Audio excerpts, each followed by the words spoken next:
Le prochain candidat est M.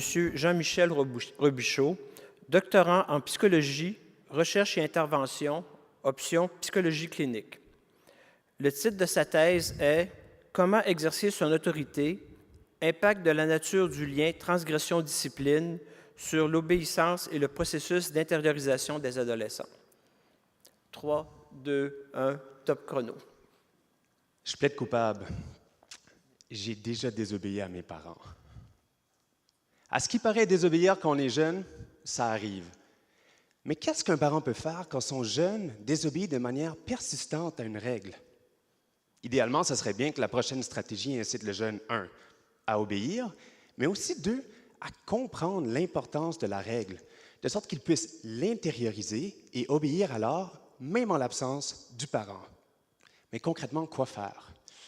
La réponse à cette question, elle n'est pas simple, parce que la recherche nous informe que si on se contente d'expliquer l'importance de la règle, ce qu'on appelle du raisonnement, ça permet l'intériorisation à long terme, mais c'est inefficace pour susciter l'obéissance immédiate.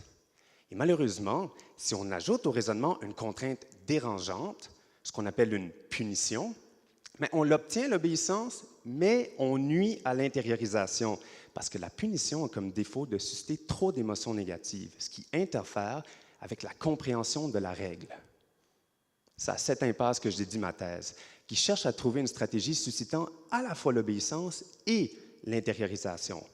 Les parents sont la source d'influence première pour mener les jeunes à tirer des apprentissages de leur transgression. Il va donc sans dire que c'est primordial de trouver des stratégies d'autorité optimales. Ma proposition, c'est qu'une contrainte puisse susciter l'obéissance sans nuire à l'intériorisation, à condition qu'elle soit logiquement reliée à la transgression. Pourquoi?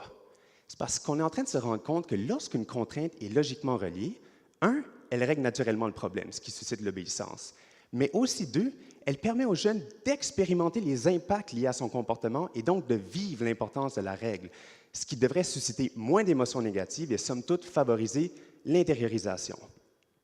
Pour vérifier cette hypothèse, j'ai créé des bandes dessinées dans lesquelles un ado désobéissait de manière persistante à une règle. Par exemple, rester dans sa chambre après le souper jusqu'au moment d'aller voir son ami alors qu'il devait faire la vaisselle. En réponse, le parent peut réagir de 3 façons.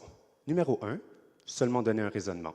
2, donner en plus du raisonnement une contrainte dérangeante, une punition classique, comme priver le jeune de télé. Ou 3, émettre en plus du raisonnement une contrainte logiquement reliée, comme informer le jeune qu'il pourra seulement aller chez son ami lorsque la vaisselle sera faite.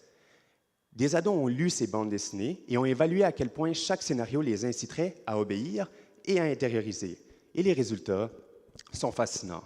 Non seulement les contraintes logiques suscitent-elles autant l'obéissance que les punitions classiques, mais elles permettent autant l'intériorisation que le raisonnement seul. En somme, on est en train de mettre en lumière une manière d'exercer son autorité qui permettrait de régler à la fois les problèmes à court terme et de favoriser le développement prosocial du jeune à long terme, chose qui n'avait jamais été faite jusqu'alors. Merci. Merci, M. Robuchon.